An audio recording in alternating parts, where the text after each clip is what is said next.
we will hear from Congressman John Yarmuth. Thank you. Thank you. It's a great honor to be part of this program, and as always, to be part of the Festival of Faith, and I thank all those connected with that.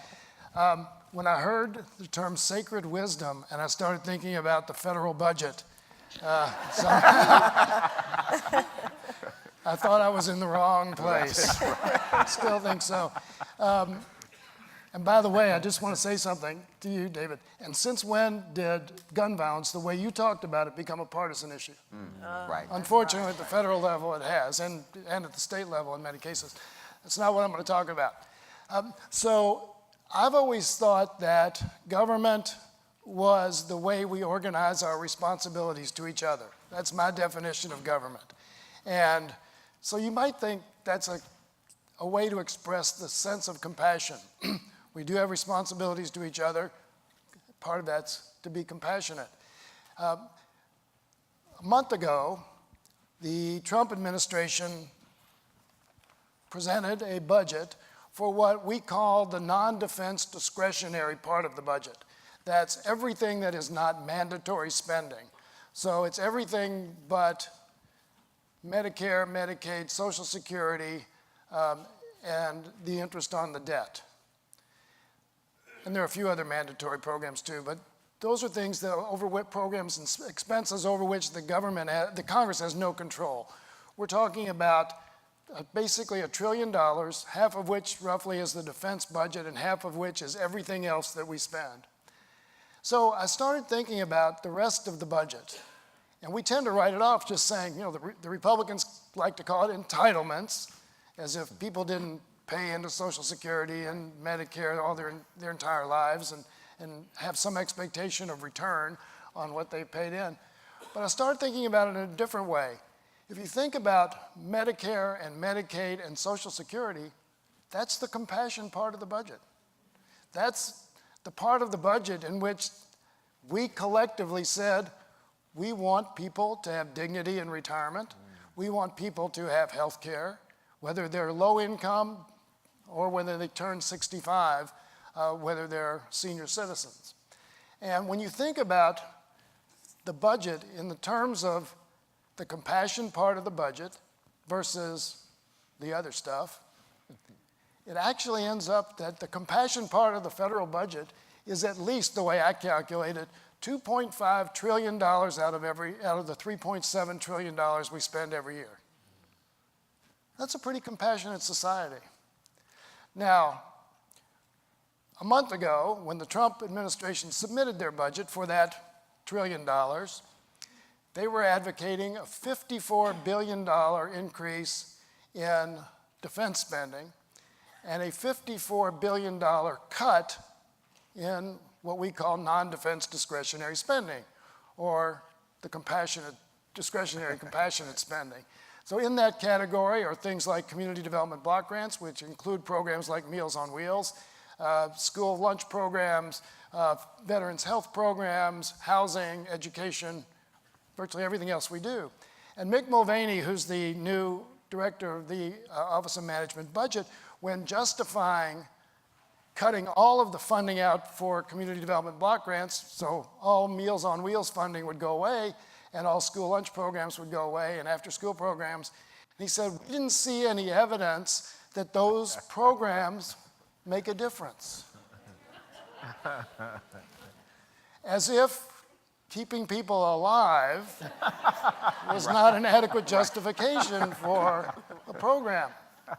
But he's actually even wrong, because when you start calculating, as everybody on the panel is doing, is there are economic trade-offs and economic benefits to doing this kind of thing. If you keep a senior citizen in his or her home because somebody's delivering a meal to them every day and they don't need to go into an institution, for several dollars a day, you are saving the overall system about $60,000 a year if they were to be institutionalized. So there is a real economic aspect to compassion within the budget. And unfortunately, the way our budget process works, we don't get to make the kind of investments that a lot of us do want to make because of the following. And I'm going to get a little bit in the weeds, procedural weeds here, but it's really important to understand.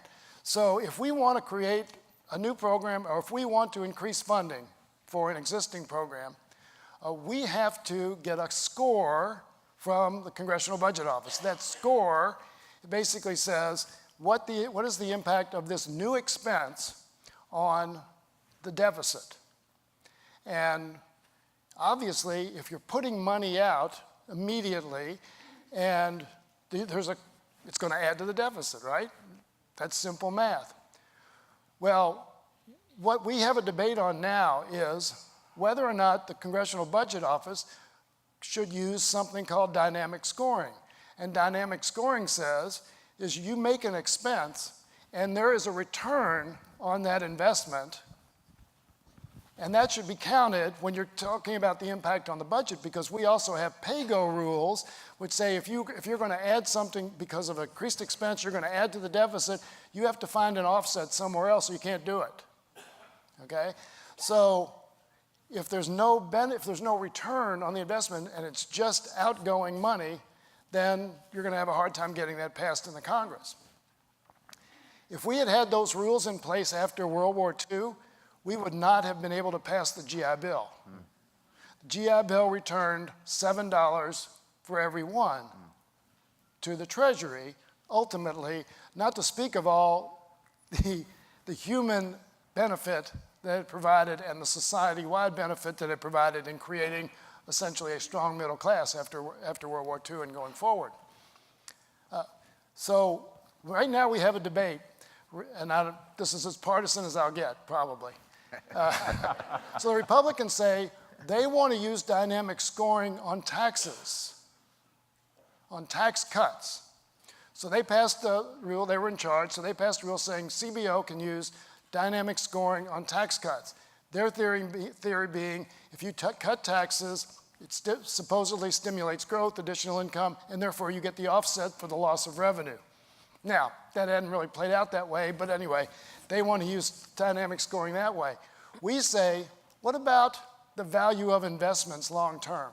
What about the value of feeding a child, making sure that that 4-year-old actually has the well-being to be able to learn at school, so that child is not illiterate, and therefore, David, it becomes a statistic that in California they use childhood literacy rates to project prison cell needs down the road.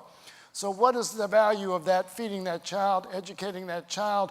What is the value of medical research that we know is going to create benefits maybe 10 years down the road, 15 years down the road, but we can't count that in our budget process. That's very, very unfortunate. But that's what we're dealing with in Washington right now. Compassion can be economically beneficial, and neglect can be costly. And I think that's the debate we need to have on a kind of an abstract basis in this country, and not debating over individual programs when those individual programs can either be minimized, kind of mocked in many cases. We're having a debate now over whether to cut out all funding for the Corporation for Public Broadcasting and the National Endowment for the Arts and the National Endowment for the Humanities. And you add all of them up, the annual funding for all of them, and they just about match the spending for military bands. Wow. But there's no debate on whether we should have military bands.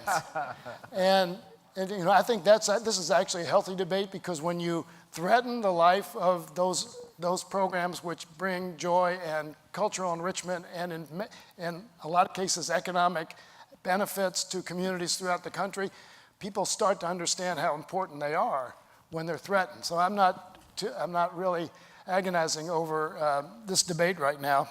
It's also this budget's not going to be achieved and implemented, so I'm not particularly fearful. But we've talked about a lot of these things, but those are the things that we debate every day. We used to have debates over whether or not a particular issue or a program should be a federal program or a state initiative, or whether that to me. Now we have debates over whether compassion is really justified, and that's scary. And I think that's a bad trend, and we need to correct that. But I just want to talk about one little positive incident. I'm right at my end of my time. But here's how compassion, in an environmental sense, can be incredibly important in so many ways and positive and economically beneficial. Chicago has just agreed to a contract to replace every street light in the city. It's 270,000 street lights with modern, energy-efficient lighting. It's going to save the city. Well, it's about a $160 million project. It'll take 4 years. It pays for itself in about that same amount of time, and obviously yields benefits economically to the city going forward. But they're doing all these other cool things. Because of technology, they have sensors. They're going to have sensors in these lights, which, unfortunately, because of the need, will sense when a gunshot goes off. Law enforcement can respond immediately. It will have sensors that will tell you when snow has piled up on the street below it at a level at which it has to be plowed, saving the city all sorts of money and creating efficiencies throughout the system. And there are all these other applications that they're thinking about doing. So I think we're on the verge of a lot of really creative thinking about how compassion can also be incredibly economically beneficial to society, and we all ought to be focused on that. Thank you.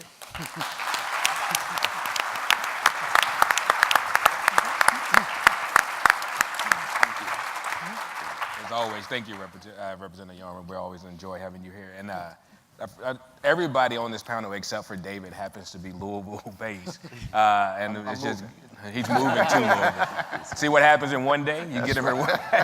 So let's do some quick reflections, reactions to Congressman Yarmuth. Yep.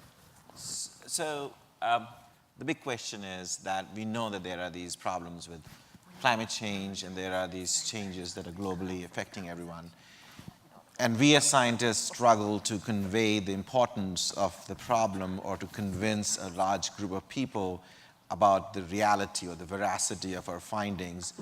And so we wonder sometimes that maybe it's a difference in language, that maybe we are not speaking the right language and that we are somehow inept in our expression of the problem, or that we have boxed ourselves in such a way that we appear to be a special interest group that are sort of just vying for their own turf rather than have this larger view of what we have done to this planet and what will happen if we do not wake up. So what do you think is the solution? How can we reach out to the other side and sort of make some headway into that fortress? Well, I don't think it's a question of language. I know we can debate over whether it's climate change or global warming or whatever, and that's for talk show hosts and so forth. That's not really important. I think people get the idea. I think what we're seeing with regard to climate change is the same phenomenon we saw with Donald Trump's election. It's a part of society rebelling against the elites, the people who think they're superior to them. And we want to tell them how they should change their life and so forth. It's not a rational analysis on the part of the people who are deniers or so forth, who don't think it's a critical situation. I think it's, again, this rebellion against somebody else with better degrees than they have, no pun intended, telling them what to do. If I can ask, there was a lot of hope prior to this administration, a bipartisan approach to criminal justice reform, and even your colleague in Congress from Kentucky may have some other ideas we don't agree with, but he joined with Senator Booker to put forward a criminal justice reform plan, legislation, and it seems like with the current Attorney General and others that we're going backwards. And so I wonder what you see from Congress. It's really a shame. He's talking about Rand Paul, who's been very, very good on this issue. And no, Rand's been really, really good on criminal justice reform. At the end of the last Congress, we had the perfect environment to get something done on criminal justice reform, significant bipartisan interest, and I think in the final analysis, it was, don't, and I'll get a little bit partisan here, don't give Democrats anything to talk about during the election, any positive. It was a tactical electoral strategy and not a substantive decision, and it's really a shame because it's going to be a while before the environment's there. I was hoping that President Trump would say, why not start out my administration doing something that can be bipartisan and sets the right tone? That would have been a perfect opportunity. He didn't do it. Now we're probably in the situation you described. Hey, you know, anytime I see you, Congressman, I'm always thinking about how we can, because I know how much you care about compassion and policy. And I think we don't think enough about that as a community, as a country. And so we create programs sometimes that have compassion and they may or may not last, but we don't really reflect and look at the policies that are broken that create the need for the program. And I like to give people this example, and you reminded me because you talked about snow, and snow always makes me think of this. So I think we here in Louisville remember the huge snow and the roads shut down, maybe like 93 or something, maybe early 94. And now, you know, when we have snowfall, there's always these snow plows are out, and the goal is to get it off the roads, clear the streets. And we're doing that for the people in cars, right? We want to make sure that our businesses aren't shut down, particularly UPS. You want to make sure they can get those packages out. And so all of that snow gets plowed off to the sides. And that's great. And you think about that and for the cars. But I sat at the light on Shelbyville Road with the Wendy's on my left and Oxmoor Mall on my right and saw a woman trying to maneuver over the hump in the snow in her wheelchair that the snow plows had created. And I watched her almost tip over in that wheelchair. And the snow plowers had done their job. They had cleared the streets, but really with no thought to what that cut in the sidewalk is there for. Because when you have the privilege of driving or walking, you don't even think about why the sidewalk goes down at the end. And compassion is more to me than just jumping out of your car and helping this lady that you don't know over the hump and over to the bus stop. Compassion is then looking into the policy that created the situation for the snow plowers to move that snow in such a way that she had a problem in the first place. We have got to begin to have compassion in how we move and change and think about policy implementation. Thank you.